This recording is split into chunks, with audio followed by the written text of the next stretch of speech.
São Bento de Núrcia, ou Benedito da Nórcia, nasceu em 480, em uma pequena cidade do reino ostrogótico. Desde jovem, ele demonstrou uma profunda inclinação para a espiritualidade, um desejo de afastar-se do mundo e de suas distrações para dedicar-se inteiramente a Deus. São Bento sentiu, desde cedo, que o caminho da santidade seria trilhado pela busca da simplicidade, da disciplina e da oração. Sua vida, marcada por uma entrega total à fé e ao serviço a Deus, foi decisiva para a organização das atividades da vida monástica no Ocidente, algo que moldou o futuro do cristianismo por séculos. Como criador da regra de São Bento, ele estabeleceu um dos documentos mais importantes para a vida em comunidade nos mosteiros. Sua regra era pautada pelo equilíbrio, pela moderação e, acima de tudo, pela ideia de que o trabalho e a oração, ora elabora, são os pilares de uma vida dedicada a Deus. Para ele, o monge deveria ser humilde, obediente e capaz de transformar as ações cotidianas em uma forma de adoração. Essa sabedoria de São Bento ecoa até os dias de hoje, pois a regra que ele escreveu não apenas influenciou a fundação de muitos mosteiros, mas também inspirou diversas outras ordens religiosas que ainda a seguem. Bento também era irmão gêmeo de Santa Escolástica, com quem partilhava uma profunda conexão espiritual. Ambos buscaram viver em comunhão com Deus, cada um à sua maneira, mas sempre ligados pela fé e pela missão de servir ao Senhor. Essa relação nos lembra que o chamado à santidade pode se manifestar de formas diferentes, mas sempre no mesmo propósito: a união com Deus. A fundação da abadia de Monte Cassino, por São Bento, se tornou um marco na história do monaquismo cristão. Localizada no alto de uma montanha na Itália, a abadia foi um verdadeiro farol de espiritualidade e aprendizado, mesmo após sua destruição durante a Segunda Guerra Mundial. Monte Cassino, posteriormente restaurada, permanece como um símbolo da resiliência e da força do espírito humano em busca da transcendência. Em 1964, o Papa Paulo VI proclamou São Bento como o patrono da Europa, um reconhecimento de sua enorme influência sobre a cultura e a espiritualidade do continente. A visão de São Bento para a vida comunitária, fundamentada na oração, no trabalho e no serviço mútuo, ajudou a moldar o que hoje entendemos como os valores cristãos que permeiam a cultura europeia. Ele também é patrono da Alemanha, onde a devoção a ele é especialmente forte, e sua veneração se estende por diferentes tradições cristãs, sendo honrado tanto por católicos quanto por ortodoxos e anglicanos.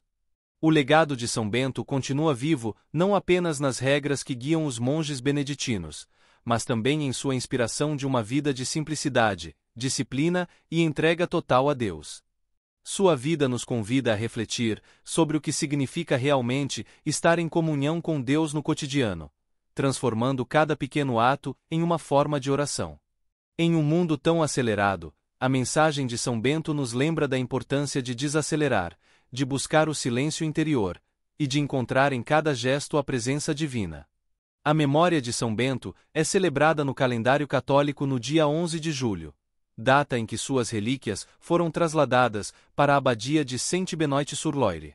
Que possamos, à luz de São Bento, encontrar forças para também organizarmos nossas vidas em torno do que realmente importa: a busca por Deus em cada momento. A vida de São Bento, como conhecemos, vem principalmente dos relatos dos diálogos de São Gregório Magno, escritos por volta de 593.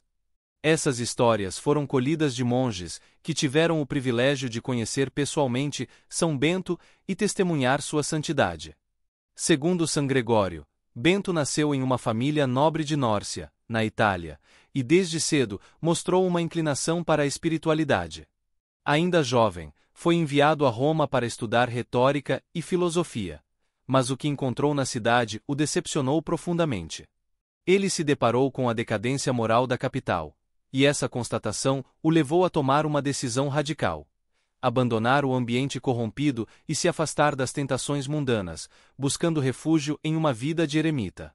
Retirando-se para Enfide, atualmente a File, ele se isolou em uma gruta remota com a ajuda de um abade da região chamado Romano. Foram 3 anos de solidão, oração e sacrifício, onde Bento buscou uma conexão mais profunda com Deus, longe do caos e das distrações da sociedade. Esse período de contemplação e penitência moldou sua espiritualidade e o preparou para a missão que ainda estava por vir. Durante esse tempo, ele foi descoberto por pastores, que logo espalharam a notícia sobre o santo eremita. A partir desse momento, a fama de sua santidade se espalhou, e muitas pessoas começaram a procurá-lo em busca de orientação espiritual e conselhos. Logo depois, São Bento foi convidado a ser abade de um mosteiro em Vicovaro. No entanto, sua disciplina e exigência em seguir uma vida rigorosa de oração e trabalho não agradaram a todos os monges. A busca pela santidade, que ele exigia de si mesmo e de seus irmãos, parecia um fardo insuportável para muitos. Isso culminou em uma tentativa de assassinato por parte dos próprios monges, que tentaram envenená-lo. Mas, ao abençoar o cálice de vinho envenenado, uma serpente apareceu e o cálice se quebrou, salvando a vida de São Bento. Este episódio extraordinário não apenas evidenciou o poder da fé e da proteção divina sobre ele, mas também marcou o fim de sua permanência naquele mosteiro. Decidido a voltar à vida solitária, Bento retornou ao seu caminho de eremita, buscando novamente o silêncio e a comunhão com Deus em sua solidão. O desejo de São Bento de habitar secum, ou viver consigo mesmo, revela a essência de sua espiritualidade. A necessidade de buscar a Deus no íntimo do coração, longe do barulho do mundo. Essa busca pela quietude interior é um convite também para nós, em meio às distrações e agitações do mundo moderno, a fazermos uma pausa, olharmos para dentro e redescobrirmos a presença divina que habita em nós. Talvez, como São Bento, precisemos encontrar um refúgio, não necessariamente em uma gruta, mas em um espaço de silêncio interior, onde possamos nos reconectar com nossa fé e redirecionar nossa vida para Deus. Mesmo após esse episódio em Vicovaro, a influência de São Bento não cessou. Sua reputação cresceu, e seu exemplo de vida santa continuou a inspirar monges e leigos. Esse chamado à simplicidade e à disciplina que Bento viveu nos desafia a refletir sobre a nossa própria vida. Estamos buscando esse equilíbrio entre o trabalho, a oração e o descanso. Conseguimos criar espaço em nosso cotidiano para escutar a voz de Deus? São Bento nos ensina que a verdadeira vida cristã requer essa atenção constante ao divino, seja na solidão ou na comunidade. Em 503, a fama de São Bento como um homem santo e sábio atraiu muitos discípulos, ao ponto de ele fundar 12 pequenos mosteiros. Esses mosteiros formaram o início do que seria uma expansão significativa do monaquismo sob a sua orientação. Sua sabedoria e santidade inspiravam tanto monges quanto leigos, e a vida em comunidade que ele propunha oferecia uma alternativa a muitos que buscavam uma existência mais profunda e dedicada a Deus. No entanto, neo foram poucos os desafios enfrentados por São Bento ao longo de sua jornada. Um dos mais marcantes foi a perseguição do sacerdote Florêncio, que, movido por inveja, obrigou Bento a se mudar para Monte Cassino em 529. Foi lá que ele fundou o mosteiro que se tornaria o coração da ordem beneditina, e o símbolo de uma nova era de vida monástica no Ocidente. Esse período da vida de São Bento foi marcado por um episódio notável, que revela tanto sua humildade quanto sua confiança inabalável na providência divina. Florêncio, ainda com inveja, tentou assassinar Bento enviando-lhe um pão envenenado. No entanto, São Bento, sem se deixar abater, deu o pão a um corvo que diariamente vinha comer de suas mãos. Ele ordenou à ave que levasse o pão para longe, de modo que ninguém pudesse encontrá-lo. Este milagre é um dos muitos sinais de que Bento era um homem protegido pela graça divina. Florêncio, acreditando ter triunfado, subiu ao terraço de sua casa para ver Bento partir de Monte Cassino. Mas, naquele momento, o terraço ruiu e Florêncio morreu. O impacto dessa cena é profundo, não pela tragédia em si, mas pela resposta de São Bento. Quando um de seus discípulos, Mauro, veio lhe contar a notícia, esperando que Bento se alegrasse, o santo não celebrou a morte de seu inimigo. Pelo contrário, chorou. Ele chorou tanto pela alma de Florêncio, quanto pela alegria equivocada de seu discípulo. Bento, em sua compaixão, sabia que a verdadeira vitória não estava em ver o inimigo cair, mas em buscar a reconciliação e o perdão. Ele impôs uma penitência a Mauro, ensinando-lhe que não devemos nos regozijar com a desgraça alheia, nem mesmo daqueles que nos fazem mal. Essa atitude de São Bento revela um profundo ensinamento espiritual. A humildade e a compaixão são virtudes fundamentais para quem deseja seguir o caminho de Cristo. Bento não se considerava superior ou intocável, mas alguém que vivia plenamente a mensagem do Evangelho, que nos convida a amar até os nossos inimigos e a desejar o bem, mesmo aqueles que nos perseguem. Nos anos ksi seguiram, Monte Cassino, Sao Bento Comicu a rediger a regula monasteriorum, ou regra dos mosteros, 534. Esse texto se tornaria um guia fundamental para a vida monástica e inspiraria inúmeras comunidades religiosas ao longo dos séculos. A regra de São Bento estabelecia uma vida equilibrada de oração, trabalho e descanso, uma vida dedicada à busca de Deus em cada detalhe, seja na simplicidade do cotidiano ou na profundidade da meditação. A regra oferecia um caminho de santidade acessível e praticável, adaptável a diferentes personalidades e situações, sempre com a caridade e a humildade como bases. São Bento faleceu no dia 21 de março de 547, após ter anunciado a seus monges que sua hora estava próxima. 6 dias antes de sua morte, ele mandou abrir sua própria sepultura, preparando-se para o encontro definitivo com Deus. Sua morte foi um momento de serenidade e fé, como fora toda a sua vida. Sua irmã gêmea, Santa Escolástica, já havia falecido pouco antes, em 10 de fevereiro daquele mesmo ano, e a proximidade de suas mortes reflete a ligação espiritual que ambos sempre mantiveram, mesmo vivendo em mosteiros separados. As representações de São Bento geralmente o mostram segurando o livro da regra, um cálice quebrado e um corvo com um pão na boca, símbolos dos principais momentos de sua vida e do milagre que o salvou da inveja mortal de Florencio. Hoje, as relíquias de São Bento estão guardadas na cripta da abadia de Saint-Benoît-sur-Loire, na França, um lugar de grande peregrinação e devoção. Mas mais do que suas relíquias, seu legado continua vivo na forma de vida beneditina e no impacto espiritual que ele deixou. A vida de São Bento nos inspira a buscar Deus em todas as circunstâncias, a encontrar equilíbrio entre o trabalho e a oração, e a cultivar a humildade e a compaixão em nosso caminho. Ao olhar para a história de São Bento, somos chamados a refletir sobre nossas próprias vidas. Onde está nosso equilíbrio, onde está nossa fé, e como podemos, como ele, transformar os desafios e as perseguições em oportunidades de santificação e encontro com Deus. A santificação de São Bento de Núrcia está profundamente ligada à sua vitória espiritual sobre as ciladas do diabo, que tentou de várias maneiras desviá-lo do caminho da santidade. A tradição nos conta que o diabo armou 2 armadilhas mortais, oferecendo a Bento um cálice de vinho envenenado, e em outra ocasião, um pedaço de pão também envenenado. Esses momentos de provação não apenas revelam o perigo físico, mas também simbolizam os desafios espirituais que todos enfrentamos ao longo da vida. No entanto, o que torna São Bento um exemplo de santidade não é simplesmente o fato de ele ter sobrevivido, mas a forma como enfrentou essas tentações, com a força da fé, a oração e o sinal da cruz. O cálice e o pão envenenados foram oferecidos a ele em momentos diferentes, mas em ambas as ocasiões, a resposta de São Bento foi a mesma. Ele abençoou o cálice e o pão com o sinal da cruz, e o perigo foi dissipado. No caso do pau, ele entreguaram corvo, instruindo a ave a levar o alimento para longe, onde neo pudesse ser encontrado. Essas histórias são mais do que relatos milagrosos.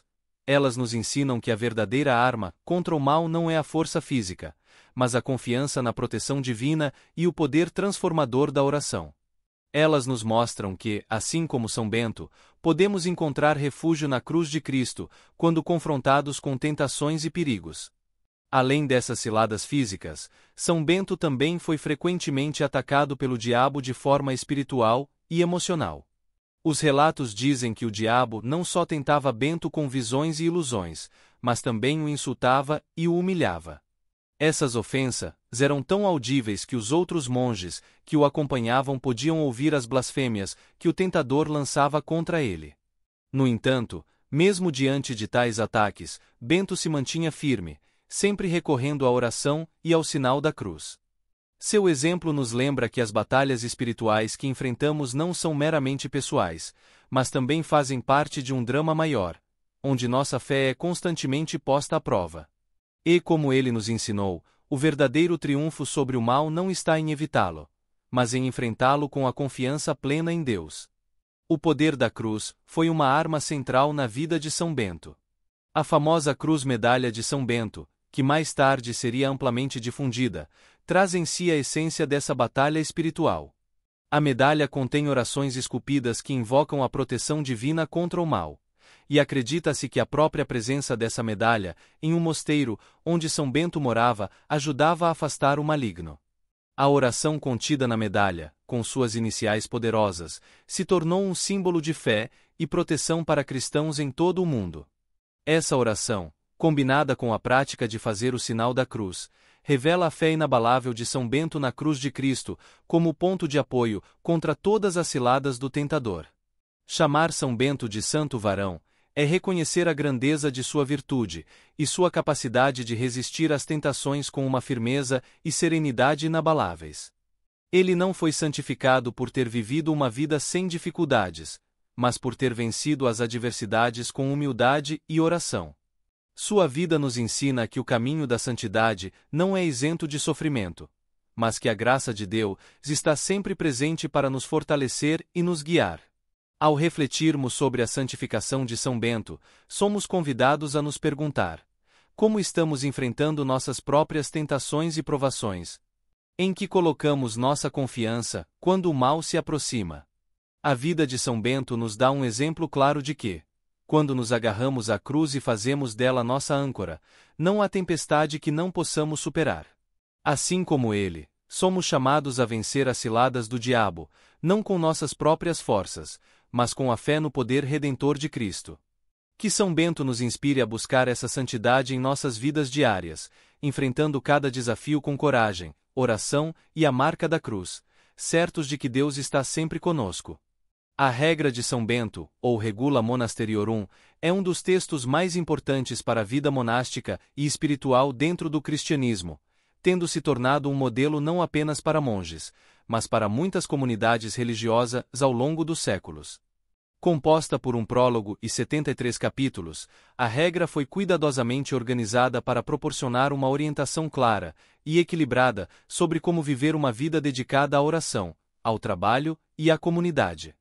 Embora a autoria completa da regra seja atribuída a São Bento, é possível que ele tenha se inspirado em outras regras monásticas anteriores, como a Regula Magistri, escrita cerca de 30 anos antes na mesma região da Itália. O fato de Bento ter se apropriado de uma tradição mais antiga e a adaptado às necessidades de sua comunidade demonstra não só sua sabedoria, mas também sua capacidade de entender o que seria necessário para manter uma vida monástica centrada na fé e no serviço. A estrutura da regra é um exemplo de simplicidade prática e espiritualidade profunda. Dividida em temas que abrangem desde a organização do mosteiro até a vida espiritual dos monges, a regra trata da vida monástica como uma forma de contínua transformação interior, guiada pela oração e pela humildade. O prólogo, que abre a regra, é uma convocação para que todos busquem o caminho da salvação por meio da obediência e do seguimento de Cristo. Ele nos lembra que a jornada espiritual começa com um coração disposto a ouvir e a seguir a voz de Deus. E essa voz é constantemente ecoada através da prática da oração comum, do trabalho manual e da leitura espiritual, todos elementos fundamentais que estruturam a vida do monge. Nos primeiros capítulos, Bento descreve a estrutura fundamental do mosteiro, delineando o papel do abade, que é visto como o representante de Cristo na comunidade, e a relação dos monges com ele. Esse modelo de liderança espiritual destaca a importância da obediência, não como uma forma de submissão cega, mas como um ato de confiança e humildade. A partir daí, Bento avança para o que ele chama de a arte espiritual, que se refere ao crescimento na virtude, especialmente na humildade, uma das virtudes centrais para a vida cristã. A humildade, para São Bento, não é apenas uma característica desejável, mas o alicerce de toda a vida espiritual. Ela conduz o monge a reconhecer sua dependência de Deus em todas as coisas, e a viver cada momento com uma consciência profunda de sua pequenez diante da grandeza divina. Outro ponto de grande relevância na regra de São Bento é a oração comum, ou ofício divino, que ocupa grande parte da vida monástica. Para São Bento, a oração é a principal atividade do monge, e ela deve ser feita de forma regular e coletiva. Os capítulos dedicados à oração são como um guia para os monges entrarem em sintonia com o ritmo da vida cristã, estruturando o dia em momentos específicos de louvor e súplica a Deus. O que é particularmente bonito e tocante na visão de Bento é que o trabalho manual, outro pilar da vida monástica, também é visto como uma forma de oração, de modo que todo o tempo do monge, seja em atividades litúrgicas ou laborais, é santificado. Há uma integração entre a oração e o trabalho que nos lembra da necessidade de consagrarmos cada momento do nosso dia a Deus, transformando até as atividades mais simples em um ato de devoção. A regra também fala sobre a organização interna do mosteiro, as relações entre os monges e como devem se comportar uns com os outros. Aqui, Bento enfatiza a importância da caridade e do respeito mútuo. Ele oferece orientações detalhadas sobre como os monges devem compartilhar suas responsabilidades, como lidar com conflitos e como acolher visitantes no mosteiro. A hospitalidade, aliás, é um dos pontos fortes da regra. Bento insiste que todo hóspede que chega ao mosteiro deve ser recebido como se fosse o próprio Cristo. Esse princípio de hospitalidade não só reflete a generosidade da comunidade monástica, mas também nos ensina a ver Cristo em cada pessoa que encontramos, lembrando-nos do valor da compaixão e da abertura ao outro. A clausura do mosteiro, abordada nos últimos capítulos, outro aspecto significativo. Ela simboliza a separação do mundo para buscar a união com Deus, mas também funciona como uma proteção espiritual, mantendo os monges centrados em sua vocação. O mosteiro se torna, assim, um microcosmo da vida cristã ideal, um lugar onde cada ação, cada palavra e cada pensamento é voltado para a glória de Deus. No entanto, essa separação não significa isolamento total. Bento reconhece a importância de um mosteiro manter relações com o mundo exterior de forma equilibrada, sempre priorizando a vida comunitária, mas também estando aberto para ajudar e acolher aqueles que precisam. O último capítulo, o 73, é um testemunho pessoal de São Bento sobre a regra. Nele, o santo deixa claro que a regra não é um fim em si mesma, mas um meio para alcançar uma vida mais plena em Deus. Ele encoraja os monges a vê-la como um trampolim para a santidade, e não como um conjunto rígido de regras. O que São Bento nos oferece é um caminho de disciplina e amor, onde o objetivo final é a transformação do coração e a união com Deus. A regra de São Bento continua a ser uma fonte de inspiração não só para monges, mas para todos aqueles que desejam viver uma vida mais alinhada com os princípios cristãos, integrando oração, trabalho e caridade em suas vidas diárias. Essa jornada espiritual proposta por São Bento é um convite para todos nós. Mesmo que não vivamos em um mosteiro, somos chamados a buscar um equilíbrio entre nossas obrigações e nossa vida interior, entre o mundo exterior e nosso relacionamento com Deus. A regra de São Bento nos lembra que a verdadeira paz e felicidade vem de uma vida vivida com propósito, centrada em Cristo e permeada pela oração.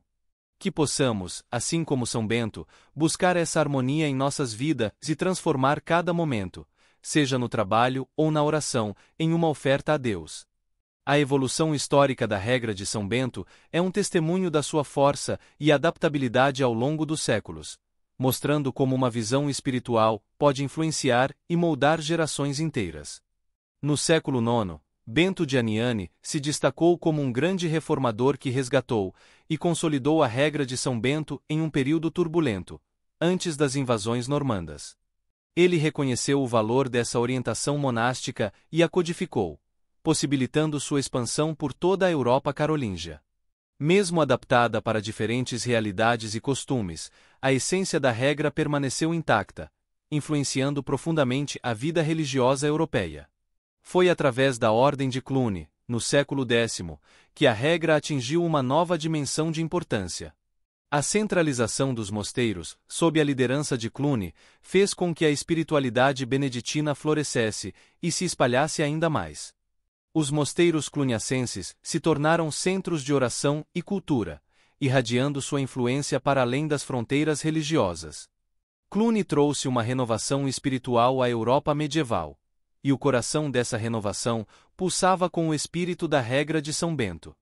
No entanto, como aconteece com todas as grandes tradições, como tempo surgiram necessidades de reforma. O século XI testemunhou o surgimento da Ordem de Cister, que procurava retornar a um regime beneditino mais próximo da pureza original da regra. A austeridade e o compromisso com a simplicidade do cisterciense ecoavam a intenção de São Bento de que a vida monástica fosse uma busca humilde por Deus, afastada dos excessos do mundo. Além de Cister, outras reformas, como a camaldulense, a olivetana e a silvestriana, trouxeram novas interpretações, enfatizando diferentes aspectos da regra, seja a solidão, o trabalho manual ou a vida em comunidade. Mesmo em tempos de decadência, perseguições e agitações políticas, a regra de São Bento sobreviveu. Houve momentos em que a prática beneditina declinou, em parte devido às pressões externas, mas também pela própria disciplina interna que por vezes se enfraquecia. No entanto, os mosteiros beneditinos, com sua dedicação à oração e ao trabalho, resistiram às provações. A perseverança das comunidades monásticas garantiu que o espírito de São Bento continuasse vivo e ativo ao longo dos séculos. O mais impressionante é que, mesmo nos dias de hoje, a regra de São Bento continua a guiar e inspirar inúmeras comunidades ao redor do mundo. Atualmente, existem cerca de 700 mosteiros masculinos e 900 mosteiros e casas religiosas femininas que seguem a regra, espalhados pelos 5 continentes. Não são apenas comunidades católicas que encontram inspiração nela. Algumas confissões luteranas, anglicanas e metodistas também adotaram aspectos da regra de São Bento, reconhecendo sua profundidade espiritual e relevância para qualquer pessoa que busque uma vida de oração e serviço. O que torna essa regra tão perene, adaptável e aplicável a diferentes momentos da história. Talvez seja a sabedoria de São Bento ao criar um equilíbrio entre oração, trabalho e vida comunitária. Ele ofereceu uma estrutura que, longe de ser rígida, é profundamente humana e espiritual.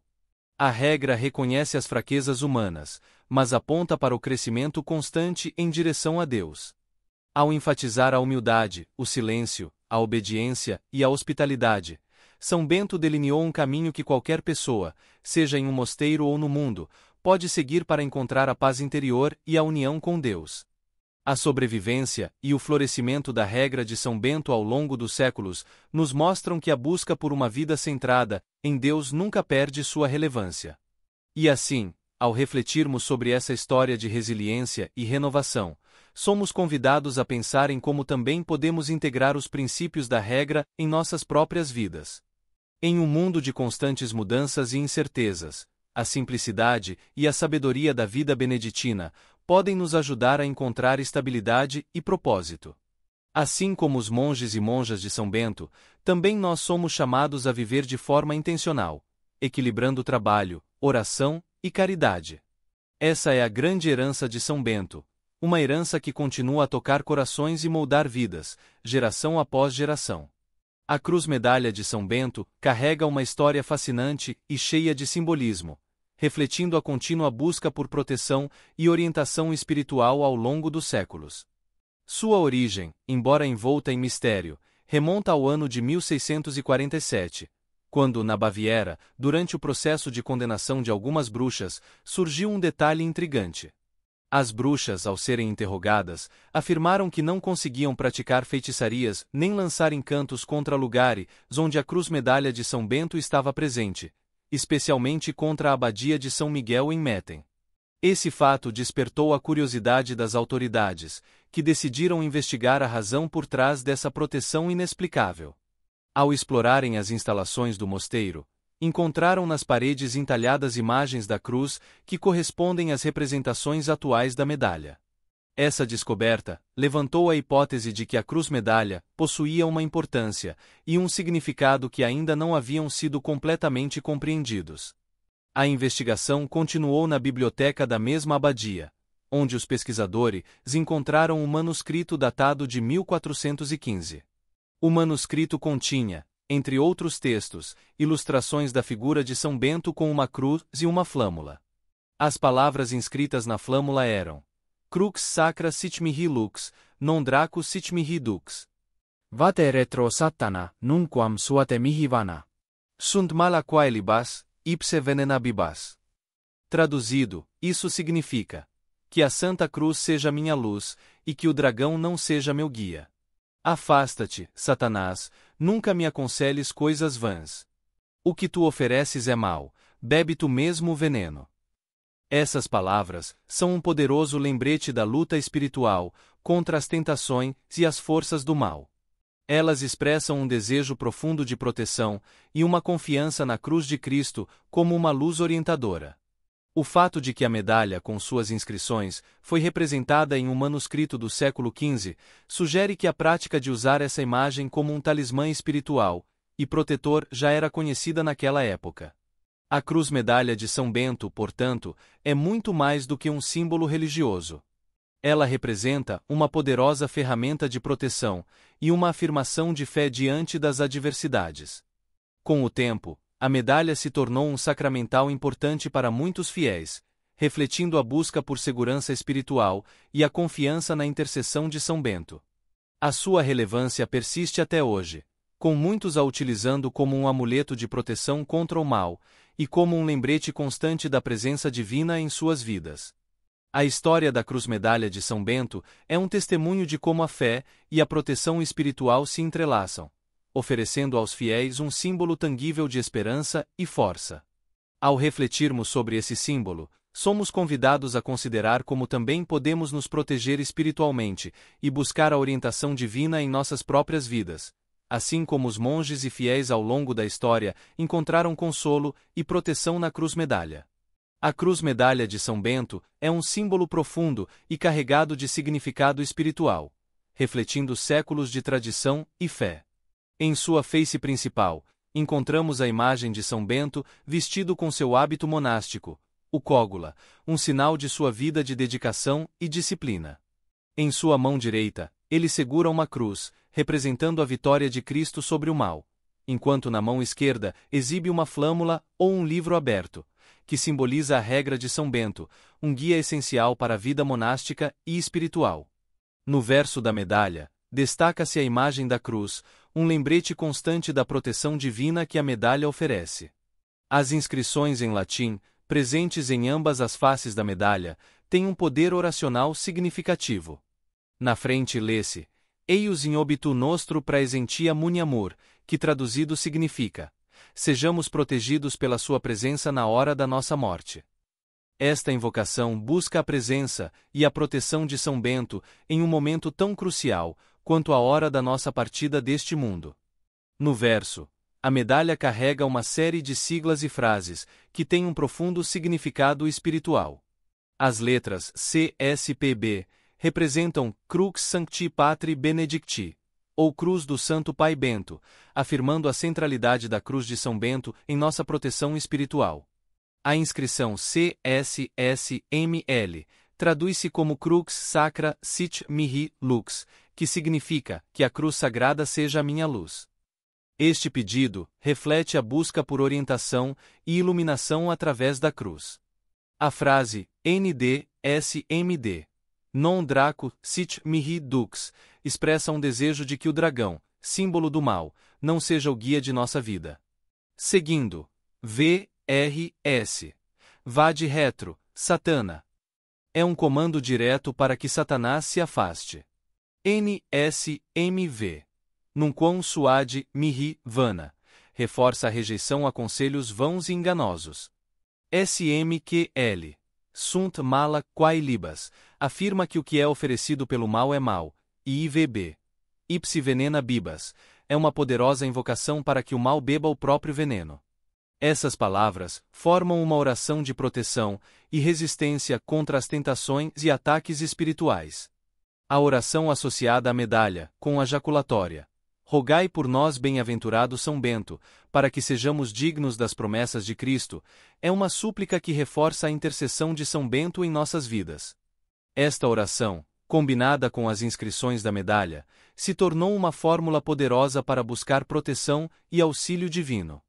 A cruz-medalha de São Bento não é apenas um símbolo de fé, mas uma ferramenta espiritual de grande importância. Ela nos lembra da força e da proteção oferecida por Deus através da intercessão de São Bento. À medida que refletimos sobre esse símbolo, somos convidados a considerar a importância da fé e da proteção espiritual em nossas vidas, e a buscar a luz e a orientação que a cruz de Cristo pode oferecer. A medalha continua a ser um farol de esperança e proteção, guiando e fortalecendo aqueles que a utilizam com devoção e fé. Em 1742, a Cruz-Medalha de São Bento recebeu uma importante aprovação do Papa Bento XIV, que concedeu indulgências a todos que a usassem com devoção. Este reconhecimento papal não apenas reforçou a importância espiritual da medalha, mas também estabeleceu a oração contida no verso da medalha como uma forma de exorcismo, conhecida por muitos como Vade Retro Satana. Esta oração se tornou uma poderosa fórmula de proteção contra o mal e uma expressão de fé na vitória de Cristo sobre as forças do mal. O significado da medalha se tornou ainda mais profundo e visível em 1880, quando foi cunhada uma versão especial para marcar o 14º centenário do nascimento de São Bento. Esta versão é conhecida como a Medalha do Jubileu e foi criada pelos monges da Abadia de Monte Cassino, um local profundamente significativo na história de São Bento. A Medalha do Jubileu apresenta a palavra pax, paz, no alto da cruz, uma adição que sublinha a busca pela paz espiritual e pela tranquilidade que a cruz de Cristo proporciona. Aos pés da imagem de São Bento estão inscritos os dizeres Ex-SM Cassino MDCCCLXX, que traduzido significa do Santo Monte Cassino, 1880, indicando a origem e o ano de cunhagem da medalha. Esta medalha do jubileu não é apenas um objeto de devoção, mas também um testemunho da continuidade da influência e do legado de São Bento ao longo dos séculos. A adição do Pax e as referências à Abadia de Monte Cassino conectam os fiéis com a história rica e a tradição espiritual que São Bento fundou. A medalha continua a ser um símbolo poderoso de proteção e paz, um lembrete constante da presença e da intercessão de São Bento em nossas vidas, e um sinal de que, mesmo em tempos de dificuldades e tentações, a luz da fé e a proteção divina estão sempre ao nosso alcance. São Bento de Núrcia, uma figura monumental na história da vida monástica, deixou um legado que transcendeu séculos e fronteiras. Nascido em 480 em Nórcia, na Itália, sua vida e obra moldaram o cristianismo ocidental de maneira profunda e duradoura. A Regra de São Bento, um compêndio de orientações práticas e espirituais para a vida monástica, não apenas estabeleceu as bases para a vida monástica beneditina, mas também influenciou inúmeras outras comunidades religiosas ao longo dos tempos. O relato de sua vida é repleto de desafios e vitórias espirituais. Desde sua retirada para a vida eremítica em Enfide, até a fundação dos mosteiros e sua resistência às tentativas de envenenamento, São Bento demonstrou uma determinação e uma fé inabaláveis. Sua capacidade de vencer tentações e adversidades, muitas vezes através do uso do sinal da cruz e da oração, serve como um exemplo de como a espiritualidade pode oferecer força em momentos de crise.